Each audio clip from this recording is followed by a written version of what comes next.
from when I first witnessed the birth of an empire that would span the stars. My name is Kal-El, though history would know me by another title entirely. I am the last son of Krypton, but I became something far greater, the first son of Terra. You think you know my story, the rocket ship, the Kansas farm, the red cape flying over Metropolis. But that was a different timeline, a softer universe where hope could flourish without being tempered in the fires of eternal war. In this reality, my ship didn't crash in a wheat field under gentle Earth skies.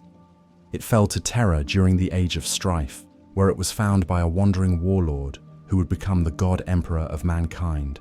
This is the testimony of how a symbol of hope became the sword of humanity's darkest hour, and why the galaxy trembles at the name Superman.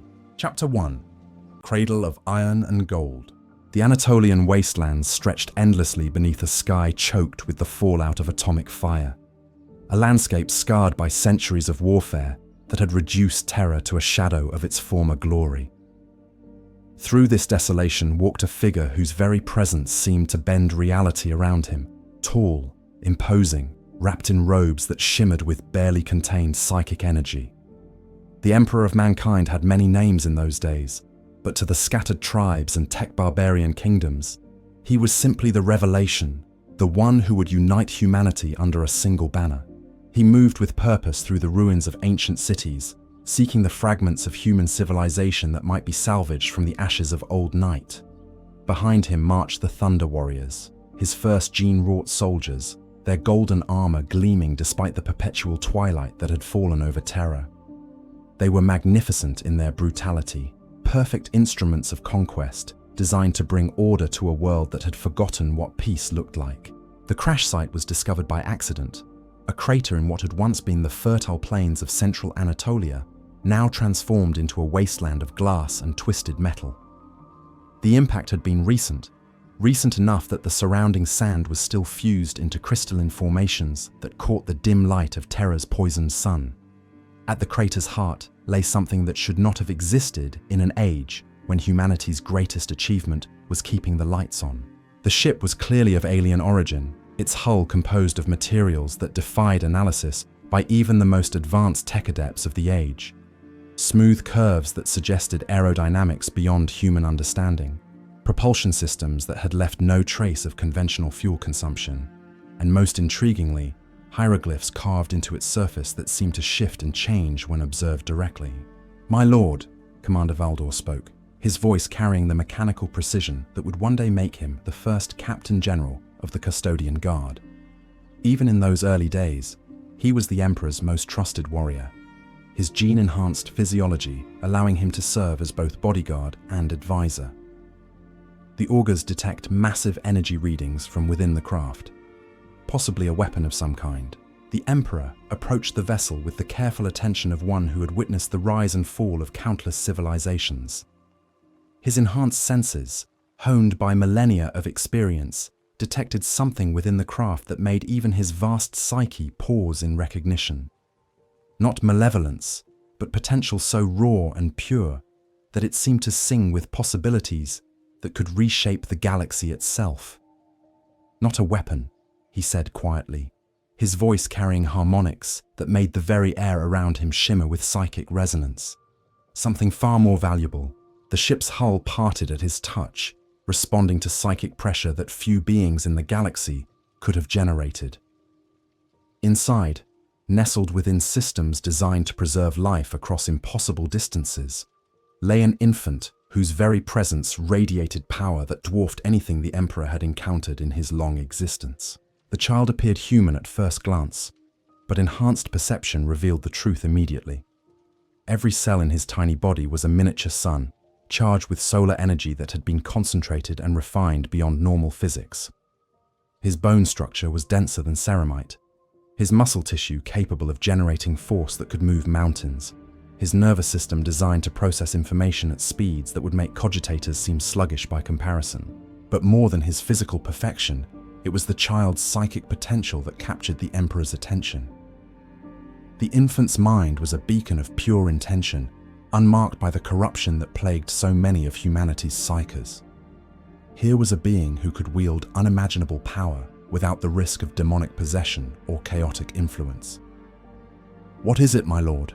Valdor asked, though his enhanced senses had already detected the otherworldly nature of what they'd discovered. "The future," the Emperor replied, lifting the child with careful reverence. As their skin made contact, visions flashed through his consciousness. Glimpses of a dead world called Krypton, of parents who had sent their only son across the void in desperate hope of preserving their species' legacy, of genetic engineering so advanced it made even his own work seem primitive. The infant stirred at his touch, eyes opening to reveal irises that held depths of compassion and strength that would have moved even the coldest hearts. But the Emperor's attention was focused on what lay beneath those qualities. Unlimited potential, waiting to be shaped. Power that could serve as the cornerstone of humanity's conquest of the galaxy. "Take us back to the Investuary," he commanded, wrapping the child in his own robes. "This one will require special attention." The journey back to the Emperor's stronghold gave him time to analyze what he had discovered. The child's genetic structure was clearly artificial, but engineered with such sophistication that it transcended anything humanity had achieved, even during the dark age of technology. Every strand of DNA had been optimized for maximum performance. Every cellular process designed to convert stellar radiation into capabilities that bordered on the divine. More intriguingly, the ship's memory banks, once he had deciphered their alien programming, revealed the full scope of what Krypton's scientists had achieved. They had taken the random chaos of evolution and imposed perfect order upon it, creating a being who embodied the highest aspirations of conscious design. The child was not just genetically superior, he was genetically perfect, a template for what intelligent life could become when freed from the limitations of natural selection. "What will you call him?" Valdor inquired as they entered the Emperor's private laboratories, chambers where the greatest works of genetic engineering in human history were conceived and brought to life. The Emperor considered the question while examining the crystalline technology that had powered the child's journey across the void. The ship's memory banks contained fragments of Kryptonian language, including the name his birth parents had given him. But names had power, especially for beings destined to shape history. And this child would need a designation that reflected his true purpose. His birth name was Kal-El, the Emperor said, accessing translation protocols that revealed the name's meaning. "Son of the stars, but he will be more than that." He looked down at the infant, who gazed back with eyes that already seemed to understand far more than should be possible. "He will be Kalliston, the most beautiful, the most perfect. First among equals, greatest of the gene-wrought, the template from which humanity's future will be forged." The name carried weight beyond its literal meaning. In the naming conventions the Emperor had established for his greatest creations, Kalliston marked the child as something unprecedented, not merely a weapon or tool, but a son in the truest sense, heir to knowledge and purpose that spanned millennia. The initial genetic analysis confirmed what the Emperor's enhanced senses had already detected. The child's physiology was so advanced that it required entirely new categories of measurement. His cellular structure could process solar radiation with 97% efficiency, converting stellar energy into capabilities that included invulnerability to conventional weapons, strength measured in megatons rather than tons, and sensory apparatus that could perceive across multiple spectrums simultaneously. But perhaps most remarkably, his brain tissue showed signs of quantum entanglement with fundamental forces of physics themselves. Flight wasn't achieved through anti-gravity technology or psychic levitation, but through conscious manipulation of gravitational fields. His vision could generate coherent energy beams by focusing solar energy through specialized organs that shouldn't have been able to exist within biological constraints. He's not just genetically engineered, the Emperor realized as he studied the cellular scans. He's been integrated with the fundamental forces of reality itself. Krypton's scientists didn't just create a superior being, they created a living interface between consciousness and cosmic law. The implications were staggering. Humanity's greatest psychers could influence reality through will and emotion, but they required extensive training and constant vigilance against chaotic corruption. This child could apparently alter physical laws through simple intention, his genetic structure serving as a buffer against the malevolent forces that plagued other reality manipulators. As days passed, the Emperor observed the child's development with growing fascination. Kalliston grew at an accelerated rate, his enhanced physiology requiring only minimal nutrition, while his neural pathways developed with unprecedented speed. By his first month, he was displaying cognitive abilities that surpassed most adult humans. By his third month, he was beginning to demonstrate the extraordinary capabilities his genetic structure promised. The first manifestation of his true power came during what should have been a routine feeding. One of the tech adepts assigned to monitor his development approached with nutritional supplements designed to optimize his growth patterns. The child, no longer truly an infant in any conventional sense, looked up at the approaching figure and simply rose, not crawling or walking, but floating, his tiny form defying gravity through what appeared to be conscious will. The tech adept dropped the nutritional supplements in shock, watching as the child hovered 3 feet above his cradle, gurgling with what seemed to be delight at his newfound mobility. "Remarkable," the Emperor breathed, watching through monitoring equipment as Kalliston explored 3-dimensional movement with the curiosity of any child, but the power to reshape local gravitational fields through genetic inheritance. He's not using psychic abilities, he's directly interfacing with fundamental forces. Commander Valdor observed the display with the tactical mind that had made him invaluable to the Emperor's campaigns. If his other capabilities develop at the same rate, he could be battlefield ready within years rather than decades. But the Emperor's attention was focused on implications that stretched far beyond military applications. Here was proof that genetic engineering could transcend the limitations that had plagued even his most ambitious projects. The Thunder Warriors were magnificent, but they were still fundamentally human, enhanced versions of existing templates. Kalliston represented something entirely new. Life designed not just to surpass natural limitations, but to operate according to entirely different laws. "He will not be a weapon," the Emperor said quietly, his voice carrying harmonics of decision that would echo through history. "He will be an example, the first of a new kind of human, one that exists in harmony with forces that lesser beings can only fear." As Kalliston continued to float through his chamber, occasionally reaching towards shiny objects with the innocent fascination of childhood, the Emperor began to envision a future where such beings served as humanity's champions among the stars. Not the brutal efficiency of the Thunder Warriors, or the calculated perfection he was beginning to envision for his Space Marine project, but something that embodied humanity's highest aspirations, while possessing the power to defend those ideals against any threat. The child settled back into his cradle as the Emperor approached, tiny hands reaching up toward the towering figure who had become his protector and guide. When their skin touched, psychic feedback flowed between them. The Emperor's vast consciousness, touching something pure and unlimited, while the child's developing awareness encountered wisdom gathered across 40 millennia of existence. In that moment of connection, both beings glimpsed the future that their partnership might create. An empire spanning the galaxy, but ruled through inspiration rather than fear. Worlds united not by conquest, but by the example of what humanity could become. And watching over it all, a figure in a red cape who embodied hope, even in the galaxy's darkest hour.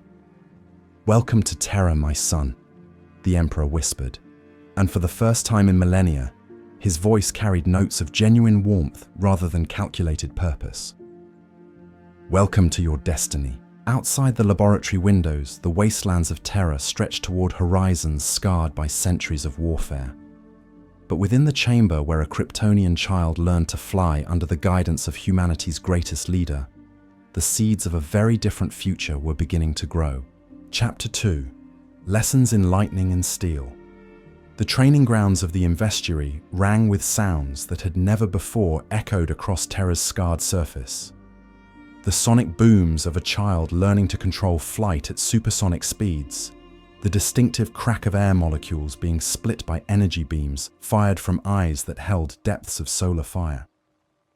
Kalliston, now appearing to be roughly 12 years old despite only 18 months having passed since his discovery, moved through obstacle courses designed to challenge beings whose capabilities transcended normal physics.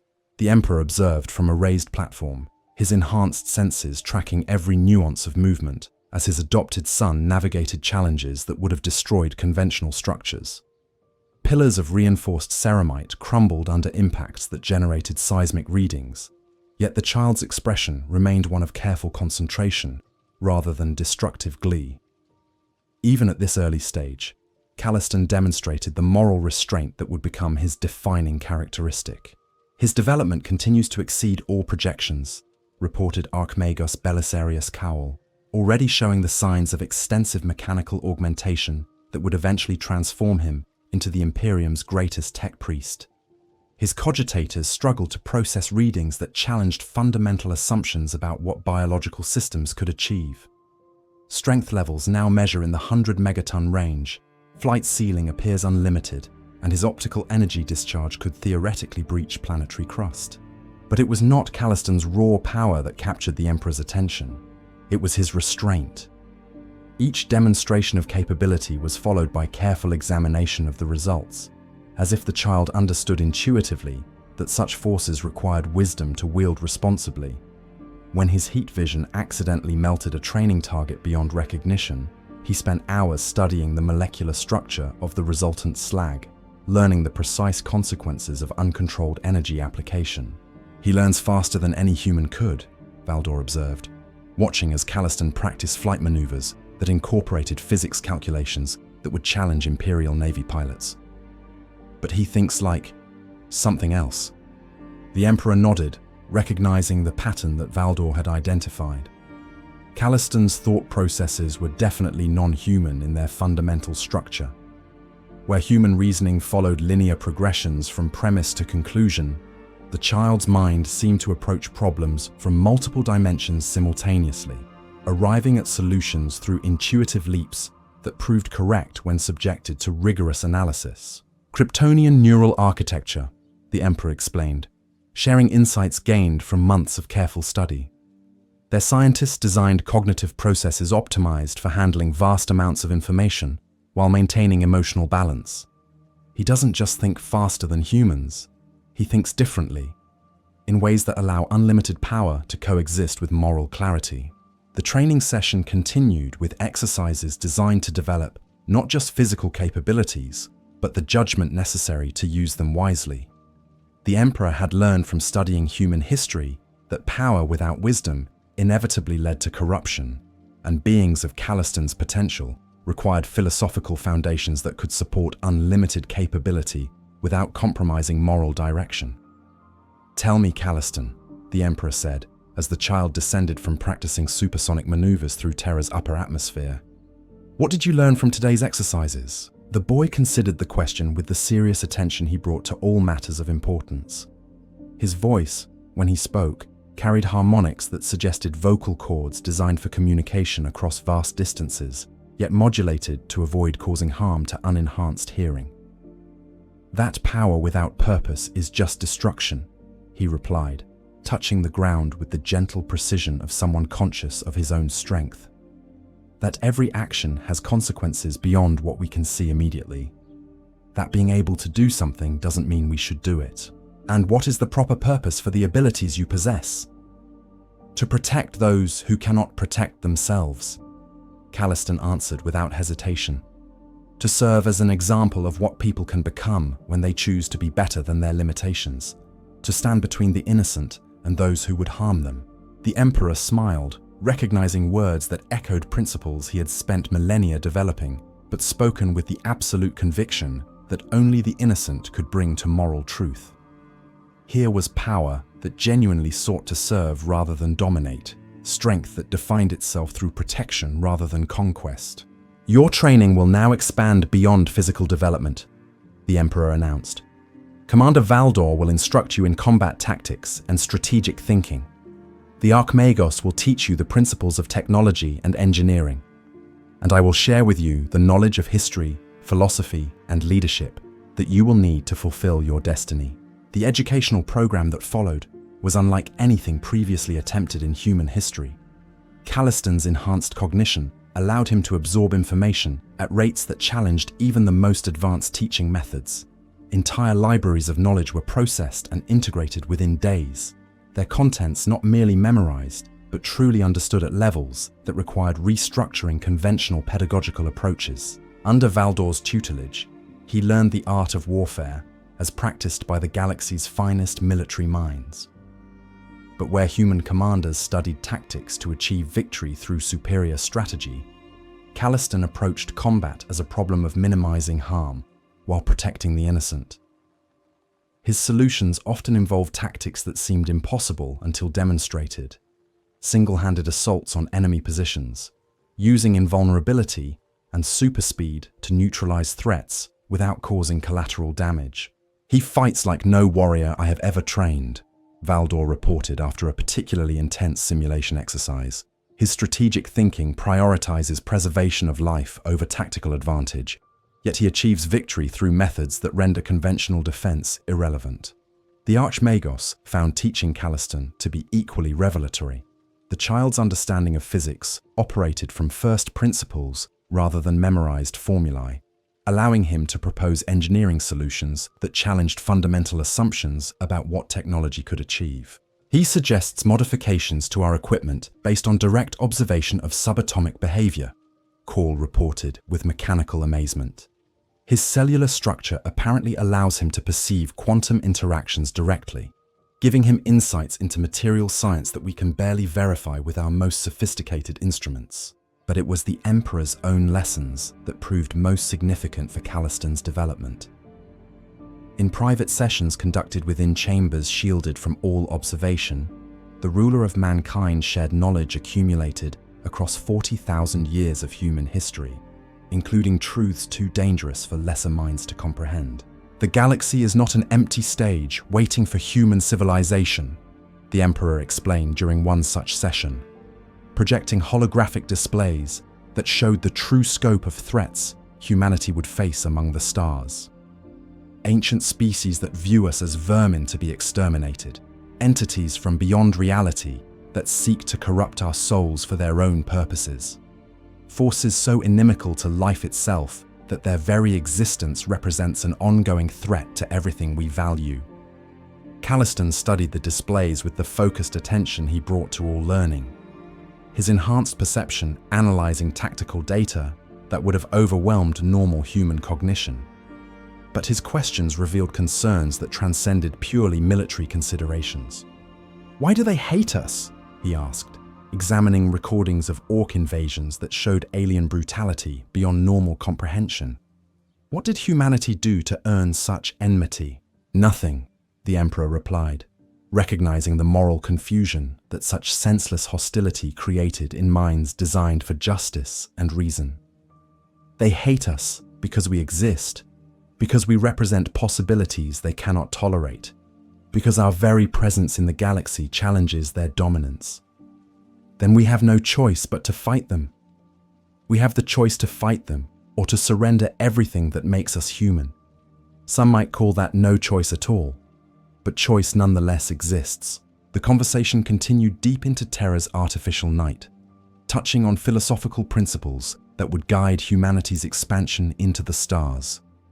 The Emperor found himself sharing insights he had never expressed to any other being, truths about the nature of consciousness, morality, and the relationship between power and responsibility that required Kalliston's unique perspective to fully appreciate. "You will face choices that no human has ever confronted," he warned.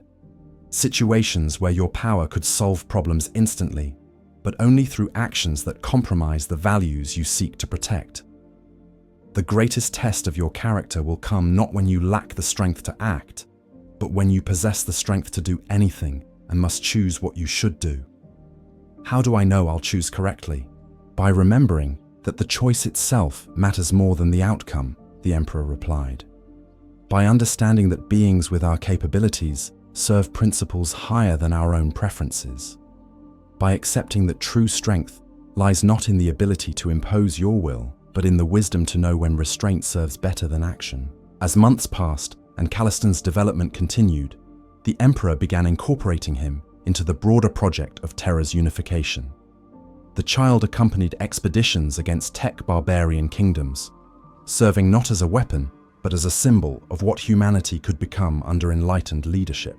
His presence on battlefields was transformative in ways that transcended mere military advantage.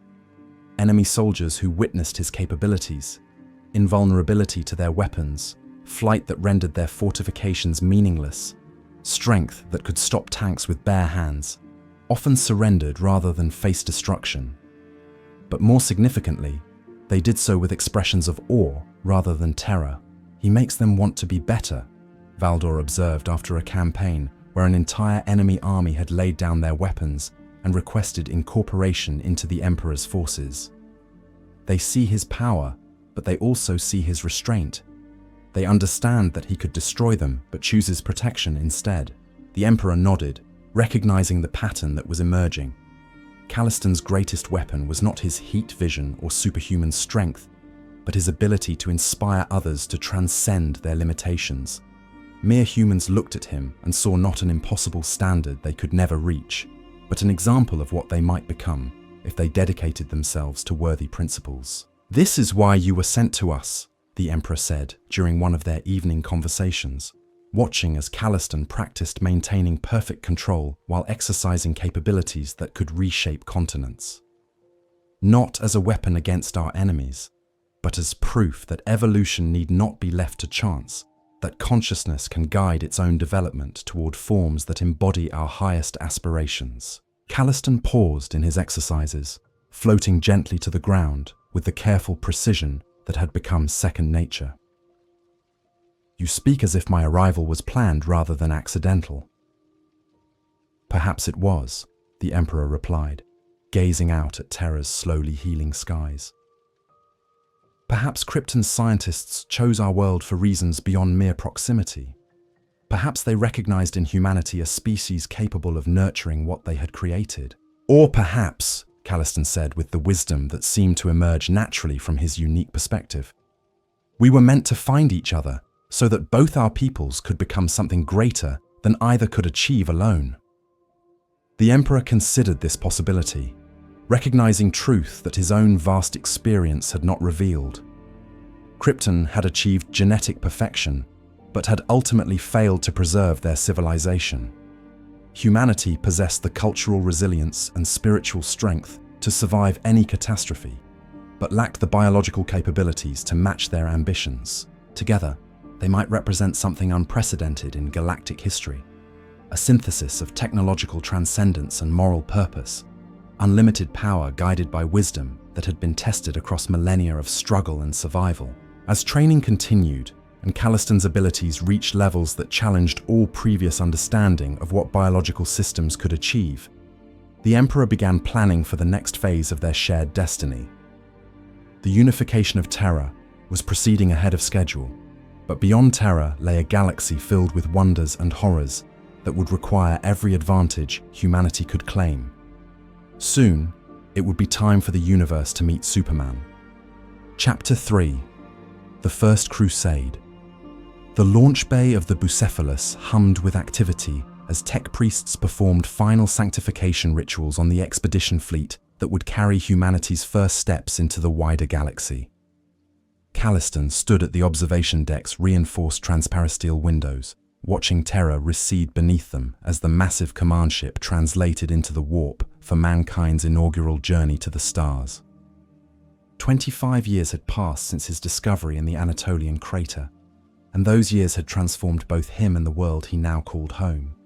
Terra had been unified under the Emperor's banner, its tech barbarian kingdoms brought into compliance through a combination of superior strategy and the inspiring presence of a figure who embodied humanity's potential for transcendence.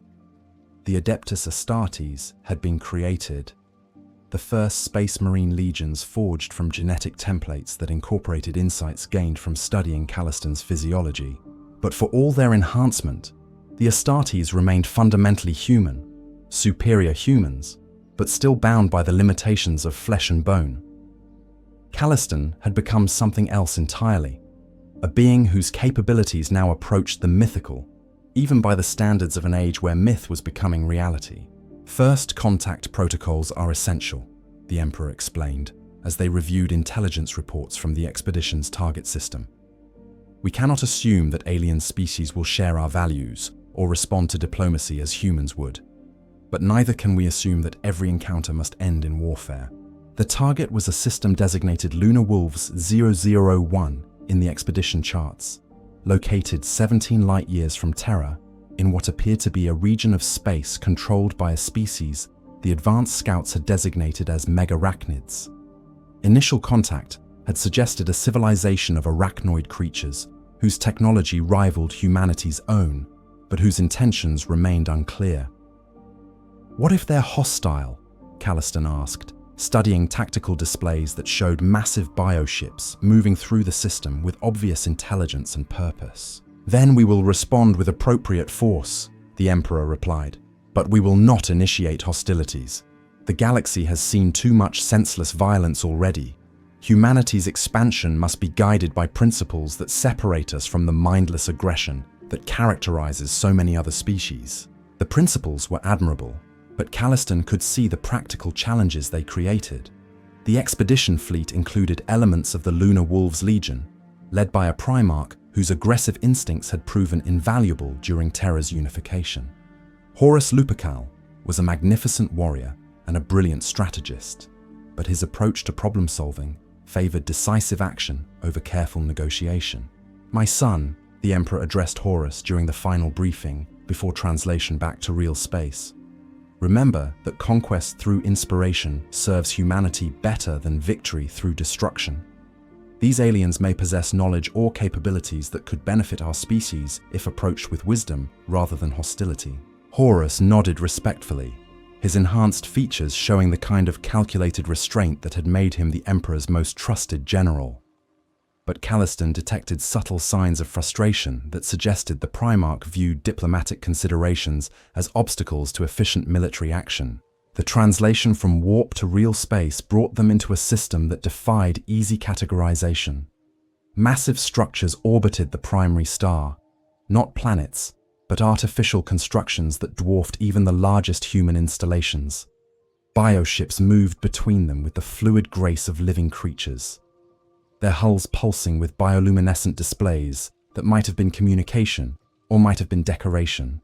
"Impressive," Valdor acknowledged, studying sensor readings that showed technology sophisticated enough to challenge Imperial understanding. "Their bioengineering capabilities appear to exceed our current theoretical models." The first contact attempt followed established protocols developed during Terra's unification campaigns. Broad-spectrum communications in multiple human languages, mathematical sequences designed to demonstrate intelligence, and peaceful overtures that emphasize trade and cultural exchange rather than territorial demands. The alien response was immediate and unambiguous. The bioships formed attack formations with fluid precision, their hulls opening to reveal weapon systems that appeared to be grown rather than manufactured. Energy discharges followed, concentrated plasma streams that tested the expedition fleet's shields while avoiding damage that might trigger immediate retaliation. "Warning shots," Kalliston observed, recognizing behavioral patterns that transcended species boundaries. "They're telling us to leave without actually starting a fight." "Agreed," the Emperor said, studying the tactical display with the calm attention he brought to all critical decisions. "But they've also demonstrated capabilities that could threaten human expansion if left unaddressed. We need to determine whether coexistence is possible." Horus leaned forward with the aggressive focus that had won 100 battles during Terra's unification. "Father, permission to deploy advanced elements? A demonstration of our capabilities might convince them to negotiate from a position of mutual respect rather than assume superiority." The Emperor considered the request, weighing diplomatic protocols against military necessities. The aliens had responded to peaceful overtures with shows of force, suggesting a species whose culture valued strength over conciliation. But escalation carried risks that could transform potential allies into eternal enemies. "Kalliston," he said finally, "you will serve as our envoy. Your capabilities should prove sufficient to protect you from their weapons, while demonstrating that humanity possesses individuals who transcend normal limitations." It was exactly the kind of mission Kalliston had trained for throughout his development. First contact with an alien species whose intentions remained unclear, requiring a combination of diplomatic skill and sufficient power to survive if negotiations failed. The approach to the alien fleet required careful choreography. Kalliston departed the Bucephalus alone, his flight path deliberately slow and non-threatening, while his enhanced senses analyzed the bioship's composition and capabilities. The vessels were indeed living creatures, but engineered with such sophistication that the distinction between biology and technology became meaningless. The alien's first response was predictable. Focused energy beams designed to test his defenses while avoiding lethal force. Kalliston allowed the attacks to strike him directly, his invulnerability absorbing energies that would have vaporized conventional spacecraft, while his enhanced hearing detected harmonic frequencies that might represent attempts at communication. The demonstration had its intended effect. The bioship's attack patterns shifted from testing to analysis, their weapons systems tracking his movements with obvious fascination as he maneuvered through three-dimensional space without visible propulsion systems. Communication, when it finally came, arrived through methods that challenged human understanding of how language could function. The aliens projected complex chemical patterns directly into local space, creating aromatic sequences that Kalliston's enhanced senses could detect but not immediately translate. It took several minutes of careful analysis before he recognized the pattern. Not verbal language, but chemical communication that conveyed emotional states and intentions through molecular structures. The aliens were expressing curiosity, tinged with caution, interest balanced by territorial concern. His response required innovation. Using his heat vision at precisely controlled intensities, he began altering the chemical composition of nearby space dust, creating aromatic patterns that attempted to mirror the aliens' communication method. The message was necessarily simple: peaceful intentions, desire for communication, recognition of their territorial claims. The alien response was immediate and dramatic. The bioship's bioluminescent displays shifted from hostile red configurations to complex patterns that pulsed with obvious excitement. Chemical emissions intensified, creating aromatic sequences that conveyed concepts too complex for immediate translation, but whose emotional content was unmistakably positive. First contact had been achieved. The negotiations that followed required 3 days of intensive communication through chemical patterns, mathematical sequences, and carefully choreographed behavioral displays. Gradually, a picture emerged of the megarachnid civilization, ancient beyond human comprehension, focused on biological mastery rather than technological development, and deeply suspicious of species that relied on inorganic tools for survival. They view mechanical technology as fundamentally flawed, Kalliston reported during daily briefings with the expedition leadership. Their entire civilization is based on perfecting biological systems that can achieve anything machines might accomplish. They see our ships and weapons as evidence of spiritual poverty. But they're willing to coexist, the Emperor asked. More than that. They're fascinated by my physiology. To them, I represent proof that organic systems can transcend limitations they thought were absolute. They want to study the principles behind Kryptonian genetic engineering. Horus frowned, his tactical mind immediately recognizing potential complications. And, in exchange? They're offering access to their bioengineering knowledge, techniques for creating living ships, biological weapons systems, organic technology that could complement our mechanical approaches. The offer represented opportunities that could accelerate human development by millennia, but also risks that challenged fundamental assumptions about how civilization should advance. Integrating alien biotechnology could provide capabilities beyond current human achievement, but at the cost of becoming dependent on knowledge that originated outside human experience. We will proceed carefully, the Emperor decided. Limited exchanges with safeguards to ensure that human development remains fundamentally human in character. Kalliston will serve as our primary liaison, his unique physiology making him best suited to interface with their biological systems. The cultural exchange that followed was unlike anything in human history. Kalliston spent weeks aboard megarachnid bioships, his enhanced senses analyzing living vessels, whose capabilities challenged every assumption about what organic systems could achieve. The ship's hulls were not just alive, but conscious, their navigation systems based on bioneural networks that could process information faster than any mechanical computer. In return, the megarachnids studied his cellular structure with fascination that bordered on religious devotion. To them, Kryptonian genetic engineering represented the ultimate achievement of biological science, organic systems that could interface directly with fundamental forces of physics. They believe my abilities are the result of genetic integration with quantum fields, he reported after a particularly intensive examination session. They want to understand how Kryptonian scientists achieved cellular structures that exist partially outside normal space-time. The technical discussions that emerged from these exchanges would influence human development for millennia to come. Megarachnid insights into biological engineering accelerated research projects that led to improved gene seed for the Astartes, more efficient healing technologies, and eventually the organic components that would be integrated into some of humanity's most advanced systems. But more significantly, the successful First Contact established protocols that would guide human expansion throughout the galaxy. Peaceful overtures backed by demonstrated capability, cultural exchange based on mutual benefit, and the recognition that alien species might possess knowledge that could advance human civilization without compromising human values. This is how the Great Crusade should proceed, the Emperor declared as the expedition prepared for departure to the next target system.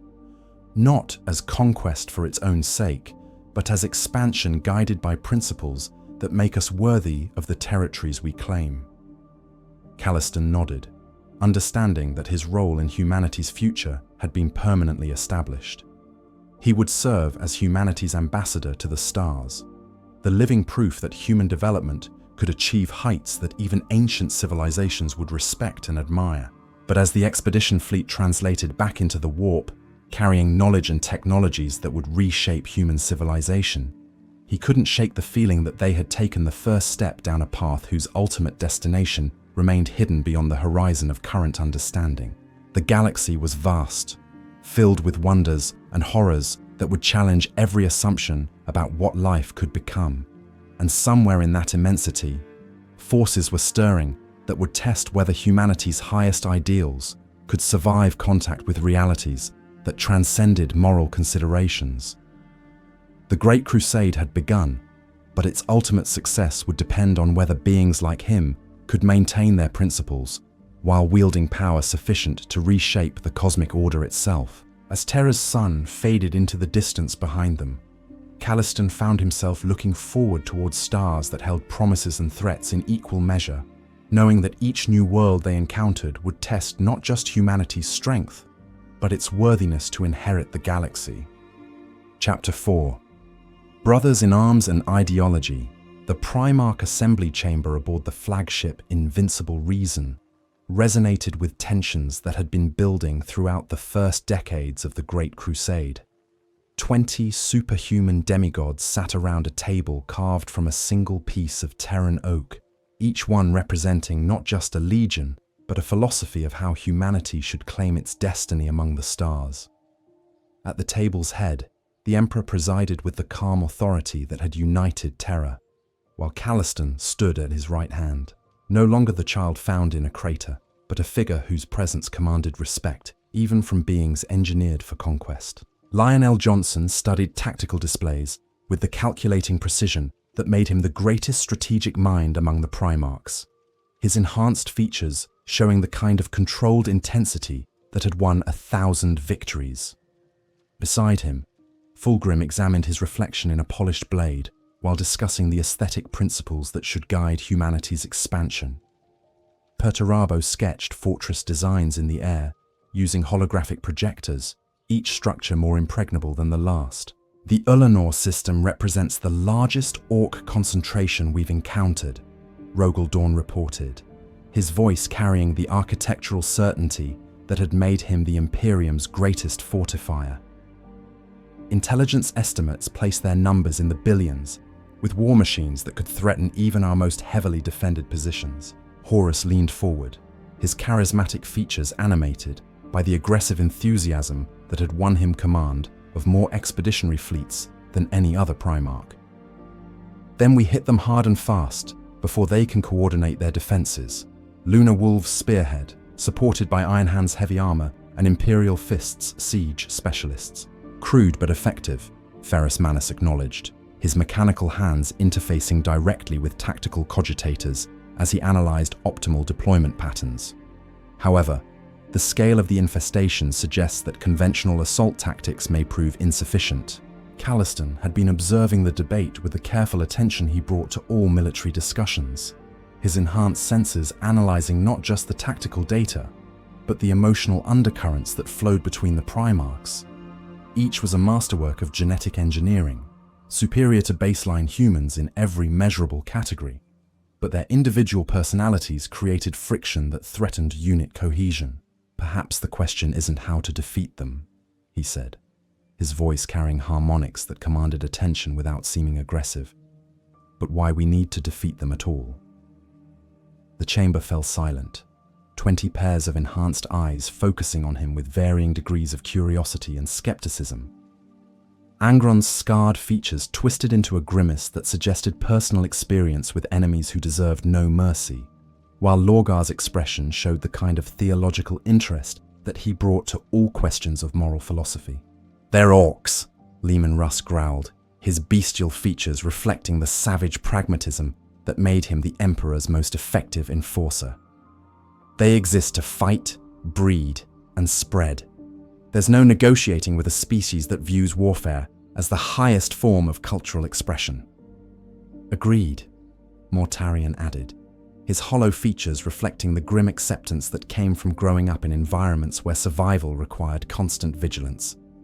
Some enemies are too fundamentally opposed to human values to permit coexistence, but Kalliston had spent years studying the intelligence reports from human expansion, analyzing patterns that suggested more complexity than simple xenophobic aggression. Their behavior suggests species-wide psychological conditioning rather than inherent evil. What if the fighting instinct is artificial, imposed by some external influence? The suggestion created immediate controversy. Several Primarchs began speaking simultaneously, their enhanced voices creating a cacophony that would have been painful for unaugmented ears. Magnus the Red raised one hand, psychic energy crackling around his fingers as he imposed order through subtle mental influence. "An interesting hypothesis," the Crimson King said, his single eye focusing on Kalliston with obvious interest. "Are you suggesting that orc aggression is not natural but engineered?" "I'm suggesting that species don't evolve to be exclusively violent without environmental pressures that favor such traits. And in a galaxy with as many different ecological niches as ours, a monoculture dedicated solely to warfare seems unlikely." The Emperor had been listening to the debate with the calm attention he brought to all matters of strategic importance, but now he spoke with the authority that ended all discussion. "Kalliston raises valid points that deserve investigation. Our response to the Ulanor system will incorporate both military and diplomatic elements." "Father," Horus said carefully, his voice carrying undertones of concern, "with respect, orcs have never shown interest in anything resembling diplomacy. Every attempt at communication has been met with immediate violence." "Then perhaps we haven't been communicating in languages they understand," Kalliston replied. "What if we approached them not as enemies to be destroyed, but as a species suffering from some form of systematic conditioning that prevents normal social development?" Conrad Kurz's pale features twisted into an expression of grim amusement. "You want to psychoanalyze a species of green-skinned savages who build weapons out of scrap metal and paint them red because they believe it makes them go faster." "I want to understand why they believe those things," Kalliston said patiently. "Species-wide delusions don't develop randomly. They suggest either genetic programming or external influence that shapes behavior on a massive scale." The debate continued for hours, touching on philosophical questions that went to the heart of how humanity should interact with alien species. Some Primarchs favored the direct approach that had proven successful during Terra's unification, superior firepower applied with precision until opposition ceased. Others argued for more nuanced strategies, that took into account the complexity of galactic civilization. The Great Crusade cannot succeed through force alone, Lorgar insisted, his golden features animated by religious fervor. We must offer something that makes human rule preferable to whatever came before. Fear may achieve compliance, but only inspiration achieves genuine loyalty. Inspirational speeches don't stop orc wars, Perturabo countered with mechanical precision. Sometimes the only communication aliens understand is the application of superior firepower until their resistance ceases. The Emperor studied the tactical displays while considering perspectives that ranged from aggressive conquest to careful diplomacy. Finally, he made the decision that would shape not just the Ulanor campaign, but the entire future of human expansion. "We will attempt communication first," he announced, his voice carrying harmonics of absolute authority. Kalliston will serve as our envoy, his unique capabilities providing protection against orc treachery, while demonstrating human superiority in ways they cannot ignore. The assignment was both honor and burden. Kalliston had successfully negotiated with alien species before, but orcs represented challenges that transcended normal diplomacy. Intelligence reports suggested a civilization built around concepts that made violence not just acceptable, but necessary for social advancement. The preparation for the Ulanor mission required analyzing everything humanity had learned about orc psychology, sociology, and military capabilities. The data painted a picture of a species whose entire culture was organized around the principle that might made right, but whose individual behavior often contradicted their supposed commitment to pure aggression. "They show genuine affection for their weapons and vehicles," Magnus observed during intelligence briefings.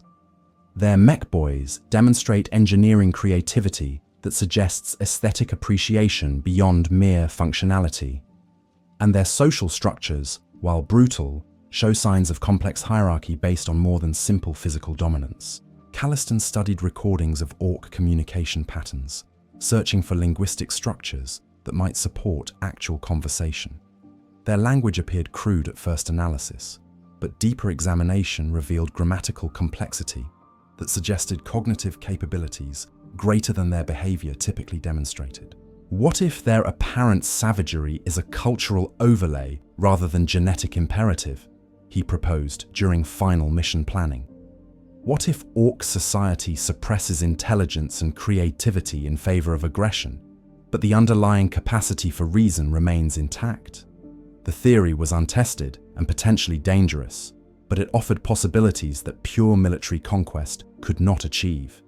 If orcs could be reached through communication that bypassed their cultural conditioning, the largest threat to human expansion might be transformed into humanity's greatest ally.